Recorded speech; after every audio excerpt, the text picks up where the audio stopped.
Breaking news తెలంగాణలో లగచర్ల అంశం ఇప్పుడు హాట్ టాపిక్ గా మారింది. లగచర్లలో ప్రభుత్వ అధికారులపై దాడుల ఘటనలో కొత్త విషయాలు వెలుగులోకి వస్తున్నాయి. అయితే బిగ్ టీవీ చేతికి ఇప్పుడు పట్నం నరేందర్ రెడ్డి రెచ్చగొట్టే వ్యాఖ్యల వీడియో ఒకటి చిక్కింది. కాంగ్రెస్ నేతలైనా అధికారులైనా దాడులు చేయండి అంటూ పట్నం రెచ్చగొట్టినట్లుగా ఆ వీడియోలో చాలా క్లియర్ గా కనిపిస్తుంది. ఏదైనా జరిగితే కేసీఆర్, కేటీఆర్, హరీష్ రావు చూసుకుంటారు అంటూ నరేందర్ రెడ్డి శ్రేణులకు పిలుపునివ్వటం ఇప్పుడు హాట్ టాపిక్ గా మారింది. ఎవరు వచ్చినా సరే దాడులు చెయ్యండి అంటూ నరేందర్ రెడ్డి అన్నట్లుగా ఈ వీడియోలో మనకి కనిపిస్తుంది. నరేందర్ రెడ్డి వ్యాఖ్యల తరువాతే స్థానికులు దాడి చేసినట్లు తెలుస్తోంది. కేటీఆర్ మన వెనుక ఉన్నారంటూ పదే పదే పట్నం నరేందర్ రెడ్డి చెప్పినట్లుగా తెలుస్తోంది. ఏం సోయలేదని అడుగుతున్నాను. ముఖ్యమంత్రి రేవంత్ రెడ్డి గారు ఇక్కడ ఉన్న ఓట్లు వేసుకొని, ఈ ప్రజల ఓట్లు వేసుకొని, రైతుల ఓట్లు వేసుకొని నువ్వు ముఖ్యమంత్రి గెలిచినావు కదా, నీకు ఇంతనైనా సోయలేదా అని అడుగుతున్నాను నేను. ఎందుకంటే ఈ యొక్క రైతుల భూములు గుంజుకొని కష్టపడి సంపాదించుకొని వాళ్ళు అప్పు తెచ్చి అక్కడ తీసుకొని 2 ఎకరాలు 3 ఎకరాలు కొని వ్యవసాయం చేస్తున్నారు. రైతుల భూములు నువ్వు ఫార్మా చేస్తా అంటే ఇప్పటికైనా మేము డిమాండ్ చేస్తున్నాం, హెచ్చరిస్తున్నాం. ఇక్కడ ఫార్మా కంపెనీ పెడితే తరిమి కొడతామని చెప్పి తెలియజేసుకుంటున్నాం. ఎవరు లీడర్ వచ్చినా కూడా ఈసారి పెద్ద ఎత్తున మొన్న జరిగింది చిన్న ఉదాహరణ అనుకోండి, మీరు అంతకన్నా ఎక్కువ డబుల్ ట్రిపుల్గా మీకు గ్రామాలలో ఎక్కడికి వచ్చినా కూడా తరిమి కొడతామని కాంగ్రెస్ నాయకులను కానీ, ముఖ్యమంత్రి రాని, కాంగ్రెస్ నాయకులు రాని, కలెక్టర్ రాని ఎవరు వచ్చినా తరిమి కొడదాం. బీఆర్ఎస్ పార్టీ అండగా ఉంటుంది, కేటీఆర్ గారు అండగా ఉంటారు, హరీష్ రావు గారు అండగా ఉంటారు, కేసీఆర్ గారు కూడా అండగా ఉంటారు. నిన్ననే కేటీఆర్ గారితో మీటింగ్ పెట్టి చెప్పినాం. ఇదంతా చెప్తే చాలా చూసినాడు. ఈసారి అవసరం అనుకుంటే మనమే పోదాం, అందరిని ధైర్యంగా ఉండమని చెప్పినాడు. అందుకే తండకు వచ్చినాం. మీరు ఎక్కడ భయపడకండి, ధైర్యంగా ఉండండి. మళ్ళోసారి వస్తే కేటీఆర్ గారిని తీసుకొని మనం ఇక్కడికి వచ్చి పెద్ద ఎత్తున ధర్నా చేసి ఎవరు వస్తారో రాని, పోలీసు వాళ్ళు వస్తారా, అధికారులు వస్తారా, కాంగ్రెస్ లీడర్ వస్తారా, ఎవరు వచ్చినా తరిమి కొడదాం. ధైర్యంగా ఉండండి. మొన్న ఎట్లా జరిగిందో అంతకన్నా డబుల్ చేసి చూపిస్తాం కాబట్టి మీరు ఎవరి భయపడకండి. తప్పకుండా ఈ ఫార్మర్ రద్దు చేసే వరకు మేము వెంబడి ఉండి పోరాటం చేస్తామని చెప్పి మీ అందరూ కూడా తెలియజేసుకుంటూ సెలవు తీసుకుంటాం.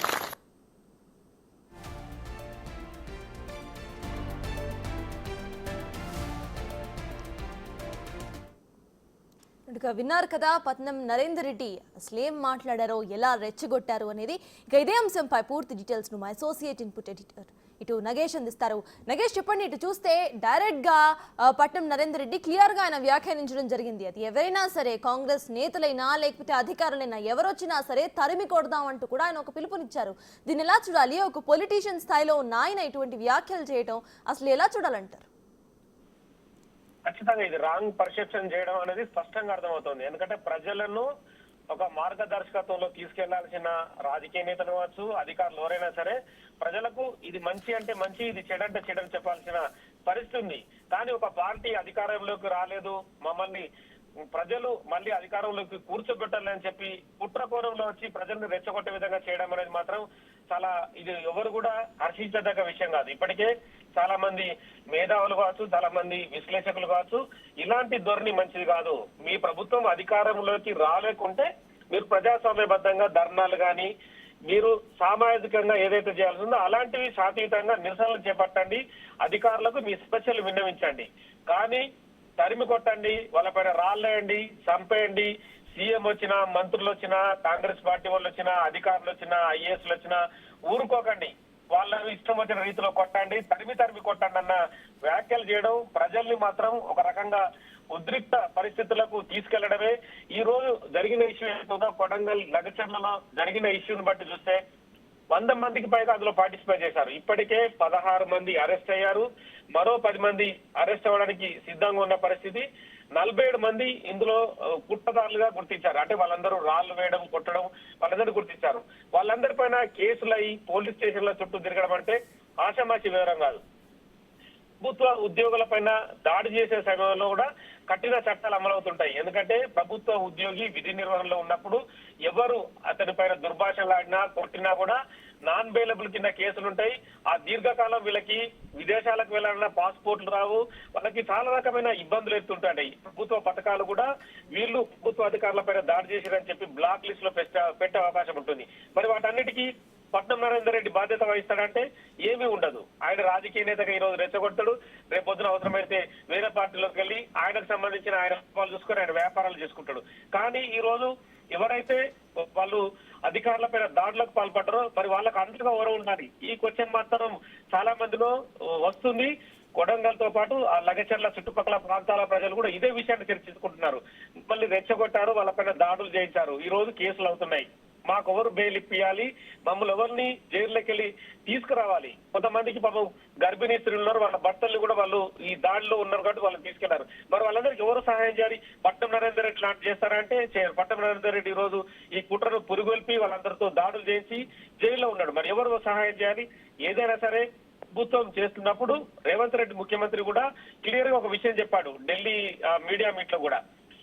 ఫార్మా కంపెనీ వస్తుందా అన్నది లేదు పక్కన పెడితే అధికారుల పైన దాడులు చేయడం ఎంతవరకు సమంజసం? ప్రభుత్వము పాలించే దిశగా కొన్ని కార్యక్రమాలు చేపడుతుంది. ఆ కార్యక్రమాలు వద్దా లేదా అనేది ప్రజల నుంచి వచ్చే స్పందనను బట్టి ప్రభుత్వము అప్పుడు ఒక సమీక్ష నిర్వహిస్తుంది, దాన్ని బట్టే ప్రభుత్వం ముందుకెళ్తుంది. అంతేగాని బలవంతంగా ఎవరి భూమిలో లాక్కొని ఏదో చేయాలనే ఉద్దేశం తమకు లేదని చెప్పి క్లియర్ గా చెప్పాడు.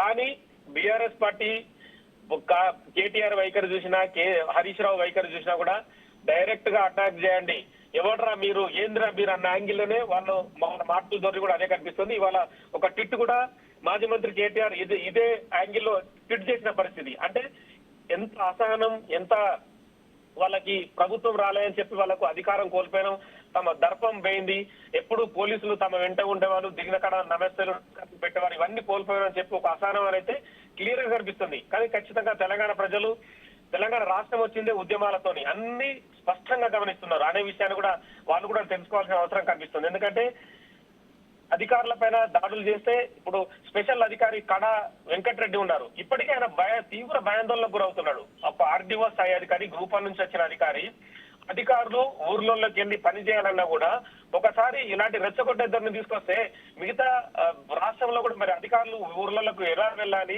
వాళ్లకు కావాల్సిన ఏదైతే పథకాలు మరి వాళ్ళకి ఎలా చెప్పాలి, పథకాలు ఎలా ఇవ్వాలి అన్న క్వశ్చన్ మాత్రం ఉద్యోగ సంఘాల్లో పెద్ద ఎత్తున వ్యక్తమైంది. వాళ్ళ ఉద్యోగ సంఘాలు కూడా మధ్యాహ్నం లంచ్ సమయంలో రాష్ట్ర వ్యాప్తంగా నల్ల బ్యాడ్జీలు పెట్టుకొని నిరసన కార్యక్రమాలకు దిగుతున్నారు. సెక్రటరియట్ దగ్గర కూడా ఫైర్ స్టేషన్ లో కూడా ఉద్యోగులంతా కూడా పెద్ద ఎత్తున మీట్ అవుతున్న పరిస్థితి. కలెక్టర్ పైన, ఆర్డీఓ పైన, స్పెషల్ ఆఫీసర్ పైన దాడులకు దిగిన వ్యవహారం అయితే ఉద్యోగుల నుంచి తీవ్ర వ్యతిరేకత వ్యక్తం అవుతోంది. ఒక ప్రభుత్వాన్ని పాలించిన మాజీ మంత్రులు, మాజీ ఎమ్మెల్యేలే ఇలా రెచ్చగొట్టే ధోరణి తీసుకొస్తే తమ పరిస్థితి ఏంటి? తాము అంటే ఎవరు అధికారంలో ఉన్నా ఖచ్చితంగా ప్రభుత్వాన్ని నడపాల్సింది అధికారులే కాబట్టి నేతలు ఖచ్చితంగా సమన్వయం పాటించాలి. నేతలు రెచ్చగొట్టే ధోరణి తీసుకొచ్చి అధికారులను కొట్టించే పరిస్థితి, చంపించే పరిస్థితి తీసుకురాదని చెప్పడం వాళ్ళు డిమాండ్ చేస్తున్నారు. ఇవాళ కూడా రాష్ట్ర వ్యాప్తంగా నిరసనలకు పిలుపునిచ్చారు. ప్రస్తుతం అయితే నరేందర్ రెడ్డి చెర్లపల్లి జైల్లో ఉన్నారు. కస్టడీ పిటిషన్ ఇవాళ కొడంగల్ కోర్టులో విచారణకు రానుంది. 5 రోజుల కస్టడీకి పోలీసులు అడిగారు. ఆ 5 రోజుల కస్టడీ విచారణలో కూడా నరేందర్ రెడ్డి చెప్పే విషయాలు చాలా కీలకం కానున్నాయి. మాజీ మంత్రి కేటీఆర్ చెప్పడం వల్లే ఈ వ్యవహారాన్ని నడిపామని చెప్పి రిమాండ్ రిపోర్ట్ లో కూడా ఆల్రెడీ వాంగ్మూలం మాజీ ఎమ్మెల్యే నరేందర్ రెడ్డి ఇచ్చారు. ఇవాళ అంటే కస్టడీకి తీసుకుంటే కనుక ఎవరైతే సురేష్ రాజు కావచ్చు, బ్రదర్ మహేష్ కావచ్చు, మిగతా వ్యక్తులు ఎవరైతే ఉన్నారో వాళ్ళందరి పాత్ర పైన కూడా ఖచ్చితంగా మిగతా విషయాలు వెలుగులోకి వచ్చే అవకాశం కనిపిస్తుంది. అయితే నగేష్ ఇటు చూస్తే పదే పదే మీరు వాళ్ళని రెచ్చగొట్టడం, దానికి తగ్గట్టుగానే మీకేం జరిగినా మన వెనక కేటీఆర్ ఉన్నారు, కేసీఆర్ ఉన్నారు అని వ్యాఖ్యానించడం. ఇప్పుడు రిమాండ్ రిపోర్ట్ లో కూడా చాలా క్లియర్ గా కేటీఆర్ హస్తం కూడా దీంట్లో ఉందని ఆయన ఒప్పుకున్నారు. మరి కేటీఆర్ ని ఎప్పుడు అరెస్ట్ చేసి ఇన్వెస్టిగేషన్ చేసే అవకాశం ఉందనుకోవచ్చు? నేను ఆల్రెడీ బీఆర్ఎస్ పార్టీ ఒక వ్యూహాన్ని పన్నుతోందని చెప్పొచ్చు. నిన్న కూడా కేటీఆర్ అరెస్ట్ అంటూ కూడా వాళ్ళు సోషల్ మీడియాలో ప్రచారం చేసి రాత్రంతా కూడా పెద్ద ఎత్తున కార్యకర్తల్ని నందినగర్ లో ఇంటి వద్ద మోహరించిన పరిస్థితి. అంటే తమకు ఏదో రకంగా సానుభూతి రావాలి, తమ వైపున అంటే ప్రభుత్వము పైన మేము పోరాడుతున్నాము అనేది వాళ్ళు తీసుకొస్తున్నారు. కానీ ప్రభుత్వం దీనిపైన స్పష్టంగా ఒకటే చెప్తుంది, అంటే తాము ఏదైతే ఫార్మా కంపెనీలు కావచ్చు, ఇంకేదైనా ఇంటర్నేషనల్ కంపెనీలు కావచ్చు, వాళ్ళు తీసుకురావడం ఉద్దేశం ఏంటంటే అక్కడ ఆ చుట్టుపక్కల ప్రాంతాన్ని డెవలప్ చేయడం, ఉపాధి కల్పించడం, ఉద్యోగ అవకాశాలు కల్పించడం. భారతదేశంలో ఉన్న తెలంగాణ రాష్ట్రం అనేది ప్రపంచ పారిశ్రామికరణకు అనుకూలంగా ఉంది, ఉద్యోగ అవకాశాలు ఎప్పటికప్పుడు పెరుగుతుండాలనేది తమ భావన చెప్తున్నారు. కానీ బీఆర్ఎస్ పార్టీ దీనికి వ్యతిరేక దిశలో ప్రయాణిస్తున్నట్టు కనిపిస్తుంది. ఎందుకంటే మాజీ ఎమ్మెల్యేలను, మాజీ కార్పొరేషన్లను రెచ్చగొట్టి, ప్రజలను రెచ్చగొట్టి దాడులు చేయండి అని యాంగిల్ తీసుకొస్తుంది. రిమాండ్ రిపోర్ట్ లో కూడా క్లియర్ గా చెప్పారు పోలీసులు. 84 సార్లు సురేష్ తో నరేందర్ రెడ్డి మాట్లాడే ఉద్దేశం కూడా ఇక్కడ స్పష్టంగా అర్థమవుతుంది. ఇక మాజీ మంత్రి కేటీఆర్ తమ వెనుకడి నుండి నడిపించారనే విషయం కూడా స్పష్టంగా చెప్తున్నారు. ఇందులో మాజీ మంత్రి హరీష్, అలాగా స్వయంగా బీఆర్ఎస్ పార్టీ అధ్యక్షుడు కేసీఆర్ వెనుక ఉన్నాడు, ఇవన్నీ వాళ్ళే చేపిస్తున్నారనే యాంగిల్ ని స్పష్టంగా వాళ్ళు చెప్పకనే చెప్తున్నారు. మరి ఈ విషయాన్ని కూడా పార్టీ నేతలైన కేసీఆర్ కావచ్చు, కేసీఆర్ కూడా వాళ్ళకి దిశానిర్దేశం చేయాల్సిన కనిపిస్తుంది. లేదంటే అఖిలపక్షాన్ని పిలిచి మాట్లాడాలన్న ఒక డిమాండ్ కూడా చేయొచ్చు. మరి ఇలాంటి పరిస్థితులు అయితే బీఆర్ఎస్ పార్టీలు ఎక్కడ కనిపించడం లేదు. ఎంతసేపటికి దాడులు చేయాలి, ఏ కంపెనీ తెలంగాణ రాష్ట్రానికి రాకూడదు, తెలంగాణ రాష్ట్రంలో ఉన్న నిరుద్యోగులంతా పోరంబోకుల్లోగా తిరగాలనే యాంగిల్ వాళ్ళు ప్రదర్శిస్తున్నారు. ఇప్పటికీ 10 ఏళ్ల కాలంలో తెలంగాణ రాష్ట్రంలో ఉద్యోగాలు ఇయ్యక చాలా మంది నిరుద్యోగులు చాలా మంది ఇప్పటికీ ఇబ్బందులు పడుతున్నారు. కాంగ్రెస్ పార్టీ వచ్చిన తర్వాత ఇప్పటికే వేలాది మంది ఉద్యోగాలు ఇచ్చే దిశగానే ముందుకు సాగుతుంది. నెక్స్ట్ తదుపరి యాంగిల్లో కూడా అంటే ప్రైవేట్ కంపెనీలను తీసుకురావడం కావచ్చు, ప్రభుత్వ ఉద్యోగాలు ఇవ్వడానికి ఎక్కడెక్కడ ఖాళీలు ఉన్నాయన్న యాంగిల్నే ఇక్కడ తీసుకుపోతుంది. కానీ ఇవన్నీ కూడా ఖచ్చితంగా బీఆర్ఎస్ పార్టీ ఏదైనా ప్రజాస్వామ్య పద్ధతిలో ఇంకో యాంగిల్లో నిరసనలు చేయడం కానీ ఇలా అటాకింగ్ చేయడం సరికాదని చెప్పి కూడా మిగతా విపక్ష పార్టీలన్నీ కూడా ఇదే డిమాండ్ చేస్తున్నాయి. అయితే నగేష్, ఇటు చూస్తే ప్రభుత్వం మారిన తర్వాత కన్స్ట్రక్టివ్ గా ఇటు పాలిటిక్స్ చేసే బదులు కావాలని ఇట్లా జనాల్ని రెచ్చగొట్టడం, ఎస్పెషల్లీ ఇక్కడ సీఎం సొంత నియోజకవర్గమైన కొడంగల్ లాంటి ప్లేస్ లో ఇటువంటి రెచ్చగొట్టే ప్రయత్నాలు చేయటం, వీటన్నిటిని ఎలా చూడాలి? బీఆర్ఎస్ అసలు స్ట్రాటజికల్ గా ఏం చేయాలి అనుకుంటుంది అనుకోవచ్చు? వాళ్ళకు స్ట్రాటజికల్ ప్రణాళిక అనేది ఏది అవసరం లేదు. ఏంటంటే డైరెక్ట్ గా ప్రజల్ని, వాళ్ళకి సంబంధించిన కొంతమంది కార్యకర్తలు ఎవరైతే పెంచి పోషించారో బీఆర్ఎస్ పార్టీ సోషల్ మీడియా కూడా అలాంటి ధోరణి పాటిస్తుంది. రెచ్చగొట్టే ధోరణి. సోషల్ మీడియాలో ఏ పోస్ట్ పెట్టినా ప్రజలను రెచ్చగొట్టే విధంగానే పోస్టులు పెట్టాలని చెప్పి లక్షల జీతాలు ఇస్తూ కొంతమందిని మాజీ సంబంధించిన మీడియా ప్రతినిధులు, మాజీ పత్రికలు పనిచేసే వాళ్ళందరినీ పెట్టుకుని ఇష్టం వచ్చిన రీతిలో ప్రవర్తిస్తున్నారనేది స్పష్టంగా అర్థమవుతుంది. అంటే వాళ్ళ ఉద్దేశం ఏంటంటే 10 ఏళ్ల కాలం ఒక పార్టీ మారి ఇంకో పార్టీ అధికారంలోకి వచ్చినప్పుడు కొంత సమయం పాటించాలి, అన్ని రకాల విషయాలు బేరీజ్ చేసుకోవాలి. తమకు సంబంధించిన గతంలో ఏవైతే ఆ పథకాలు కావచ్చు, వాటికి సంబంధించిన ప్రాజెక్టులు కావచ్చు, బీఆర్ఎస్ పార్టీ ప్రభుత్వమే ఇప్పటికే రూపకల్పన చేసింది. ఆ రూపకల్పన చేసిన వాటినే కాంగ్రెస్ పార్టీ ఇప్పుడు ఆచరణలోకి తీసుకొస్తుంది. మరి ఆచరణలోకి మేము తీసుకురాలేదు, ప్రజలు నష్టపోతున్నారనే యాంగిల్నే ప్రదర్శిస్తున్నారు. అంటే ఎంతసేపటికి రేవంత్ రెడ్డి వల్ల కాంగ్రెస్ ప్రభుత్వం అధికారంకి వచ్చిందనేది ఒక యాంగిల్ కేటీఆర్ కు కనిపిస్తున్నట్టుగా ఉంది. ఈ క్రమంలోనే వ్యక్తిని అటాక్ చేస్తే వ్యవస్థను నాశనం చేయాలనే ఉద్దేశంతోనే మాజీ మంత్రి కేటీఆర్ ముందుకెళ్తున్నట్టుగా స్పష్టంగా అర్థమవుతుంది. ఈ విపక్ష పార్టీలు కూడా చెప్తున్నాయి. అంటే నిరసన సంబంధించి ప్రజాస్వామ్య పద్ధతిలో ఆందోళన దిగచ్చు, ధర్నాలు చేయొచ్చు, ఇంకోటి చేయొచ్చు. కానీ అవన్నీ ఏం పట్టనట్టుగా ఉంది. అధికారుల పైన రాళ్లు రువ్వడం, చంపే విధంగా కుట్ర చేయడం, హత్య చేసే విధంగా ముందుకెళ్లడం అనేది కూడా చాలా భయభ్రాంతులకు గురిచేస్తుంది. కొద్దిసేపటి క్రితం బైరాముల్ గూడలోని వెంకటరెడ్డి స్పెషల్ ఆఫీసర్ ఇంటికి వెళ్ళినప్పుడు కూడా వాళ్ళ భార్య, ఆ వెంకటరెడ్డి ఆఫీసర్, వాళ్ళ కుటుంబ సభ్యులంతా ఇప్పటికీ గదగద వరికిపోతున్నారు. పేపర్లు చూసిన తర్వాత హత్యకు కుట్ర పన్నారు అన్న వార్త విన్న తర్వాత వాళ్ళ ఇంకా భయం ఎక్కువైపోయింది. మరి ఇలాంటి పరిస్థితిని బీఆర్ఎస్ పార్టీ కార్యకర్తలు తీసుకురావడం ఎంత దౌర్భాగ్యమైన పరిస్థితి. ఒక అధికారి ఎంతో చదివి కష్టపడి ఒక రాష్ట్రానికి సేవ చేయాలని కావచ్చు, రాష్ట్రానికి కొత్త ఇష్యూస్ తీసుకురావడంలో తన పాత్ర ఉండాలనే ఈ ముందుకు వెళ్తుంటారు. కానీ ఆ అధికారి కుటుంబాన్ని భయభ్రాంతులకు గురి చేయడం మిగతా అధికారులను కూడా కొంత ఇబ్బందులకు గురి చేస్తుంది. మరి ఇవన్నీ కూడా స్పష్టంగా ప్రజలైతే గమనిస్తున్నారు. ఖచ్చితంగా దీనికి ఇప్పటికే ఐఏఎస్ల సంఘం కూడా తీవ్రంగా ఖండించింది. ఎందుకంటే కలెక్టర్ ప్రతీక్ జైన్ పైన దాడికి పాల్పడడం కూడా ఐఏఎస్ల సంఘం ఇలాంటి ధోరణి సరికాదు, ప్రజాస్వామ్య పద్ధతులు నిరసనలు తెలపండి, కానీ తమ పైన అటాక్ చేస్తే ప్రభుత్వాన్ని నడిపేదెవరు, అధికారులు ప్రజల దగ్గరికి సమస్యలు విని వాళ్ళ సమస్యలు పరిష్కరించేదెవరు అన్న కోణాన్ని కూడా వాళ్ళు ప్రశ్నిస్తున్నారు. సో మొత్తానికైతే ఇప్పుడు జరుగుతున్న ఇష్యూలో బీఆర్ఎస్ పార్టీకి చెందిన మాజీ మంత్రుల పాత్ర స్పష్టంగా కనిపిస్తుంది. మరి నరేందర్ రెడ్డి కస్టడీకి తీసుకున్న తర్వాత ఇంకా దీని వెనుక గత 2-3 నెలల కాలంలో ఎలాంటి విషయాలు జరిగాయి, వీళ్ళంతా సమావేశాలు కావచ్చు, రెచ్చగొట్ట ధోరణిని ఎన్ని రోజులుగా తీసుకొస్తున్నారు, ఎంతమందిని సమావేశాలకు పెంచి వాళ్ళందరికీ ఎన్ని టైం డబ్బులు ఇచ్చి వాళ్ళని పెంచి పోషించారనే విషయాన్ని కూడా తెలుసుకునే అవకాశం కనిపిస్తుంది. నెక్స్ట్ ఇటు ఫైనల్లీ చూస్తే కేటీఆర్ కి అరెస్ట్ భయం పట్టుకుంది అని అనుకోవచ్చా? ఫార్ములా ఈ రేస్ వ్యవహారంలో డైరెక్ట్ గా ఢిల్లీకి వెళ్ళొచ్చారు ఆయన, సీక్రెట్ మీటింగ్స్ అయినా వీటి గురించే జరిగాయంటూ కూడా అందరూ మాట్లాడుకున్న విషయం అందరికీ తెలిసిందే.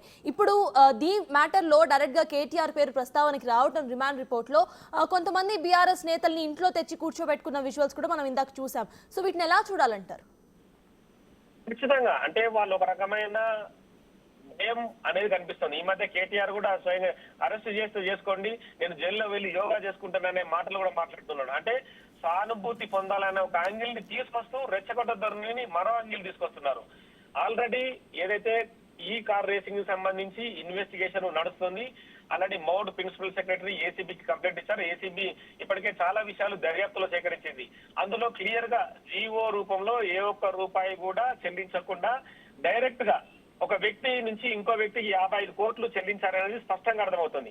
మరి కంపెనీని తీసుకొచ్చినప్పుడు కావచ్చు, అభివృద్ధిని చేస్తున్నప్పుడు ఖచ్చితంగా జీవో అనేది ప్రామాణికం. జీఏడీ నుంచి ఆ జీవో వస్తేనే ప్రభుత్వం ఈ పని చేస్తుందని తెలుస్తుంది. కానీ ఒక చిన్న లైన్ కూడా రాయకుండా డైరెక్ట్ గానే 55 కోట్లు మరి మాజీ మంత్రి కేటీఆర్ ఆ ఈ కార్ రేసింగ్ సంస్థకి ఆయన ఇప్పించాడో వాళ్ళు వీళ్ళకి ఇచ్చారో తెలియదు, కానీ మొత్తానికి యాంగిల్ తీసుకొచ్చారు. 55 కోట్ల రూపాయలు అప్పన్నంగా చెల్లించడమని చెప్పుకొస్తున్నారు.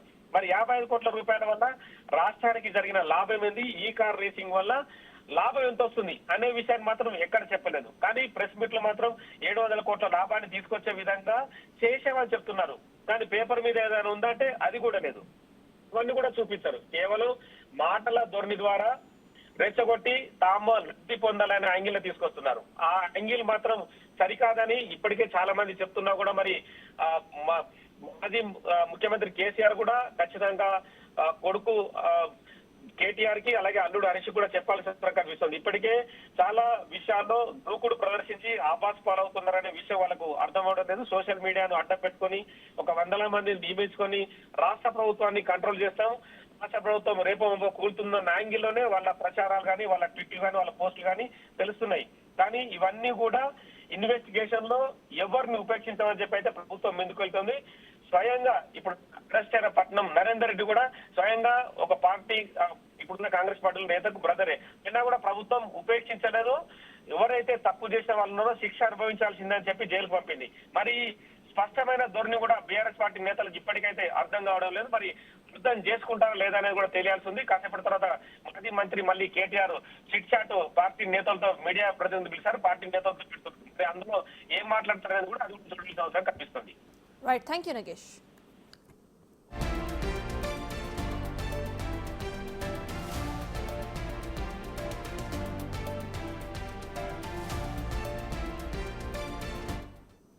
మరి ముఖ్యమంత్రికి ఏం సోయి లేదా అని అడుగుతున్నాను. ముఖ్యమంత్రి రేవంత్ రెడ్డి గారు ఇక్కడ ఉన్న ఓట్లు వేసుకొని, ఈ ప్రజల ఓట్లు వేసుకొని, రైతుల ఓట్లు వేసుకొని నువ్వు ముఖ్యమంత్రి గెలిచినావు కదా, నీకు ఇంతనైనా సోయి లేదా అని అడుగుతున్నాను నేను. ఎందుకంటే ఈ యొక్క రైతుల భూములు గుంజుకొని కష్టపడి సంపాదించుకొని వాళ్ళు అప్పు తెచ్చి అక్కడ తెచ్చుకొని 2 ఎకరాలు 3 ఎకరాలు కొని వ్యవసాయం చేస్తున్నారు. రైతుల భూములు నువ్వు ఫార్మా చేస్తా అంటే ఇప్పటికైనా మేము డిమాండ్ చేస్తున్నాం, హెచ్చరిస్తున్నాం. ఇక్కడ ఫార్మా కంపెనీ పెడితే తరిమి కొడతామని చెప్పి తెలియజేసుకుంటున్నాం. ఆఫీసర్లు వచ్చినా, అధికారులు వచ్చినా, ఎవరు లీడర్లు వచ్చినా కూడా ఈసారి పెద్ద ఎత్తున మొన్న జరిగింది చిన్న ఉదాహరణ అనుకోండి. మీరు అంతకన్నా ఎక్కువ డబుల్ ట్రిపుల్గా మీకు గ్రామాలలో ఎక్కడికి వచ్చినా కూడా తరిమి కొడతామని కాంగ్రెస్ నాయకులను కానీ, ముఖ్యమంత్రి రాని, కాంగ్రెస్ నాయకులు రాని, కలెక్టర్ రాని, ఎవరు వచ్చినా తరిమి కొడదాం. బీఆర్ఎస్ పార్టీ అండగా ఉంటుంది, కేటీఆర్ గారు అండగా ఉంటారు, హరీష్ రావు గారు అండగా ఉంటారు, కేసీఆర్ గారు కూడా అండగా ఉంటారు. నిన్ననే కేటీఆర్ గారితో మీటింగ్ పెట్టి చెప్పినా, ఇదంతా చెప్తే చాలా చూసినాడు. ఈసారి అవసరం అనుకుంటే మనమే పోదాం, అందరిని ధైర్యంగా ఉండమని చెప్పినాడు. అందుకే తండకు వచ్చినాం. మీరు ఎక్కడ భయపడకండి, ధైర్యంగా ఉండండి. మళ్ళోసారి వస్తే కేటీఆర్ గారిని తీసుకొని మనం ఇక్కడికి వచ్చి పెద్ద ఎత్తున ధర్నా చేసి ఎవరు వస్తారో రాని, పోలీసు వాళ్ళు వస్తారా, అధికారులు వస్తారా, కాంగ్రెస్ లీడర్లు వస్తారా, ఎవరు వచ్చినా తరిమి కొడదాం. ధైర్యంగా ఉండండి. మొన్న ఎట్లా జరిగిందో అంతకన్నా డబుల్ చేసి చూపిస్తాం. కాబట్టి మీరు ఎవరి భయపడకండి. తప్పకుండా ఈ ఫార్మర్ రద్దు చేసే వరకు మేము వెంబడి ఉండి పోరాటం చేస్తామని చెప్పి మీ అందరూ కూడా తెలియజేసుకుంటూ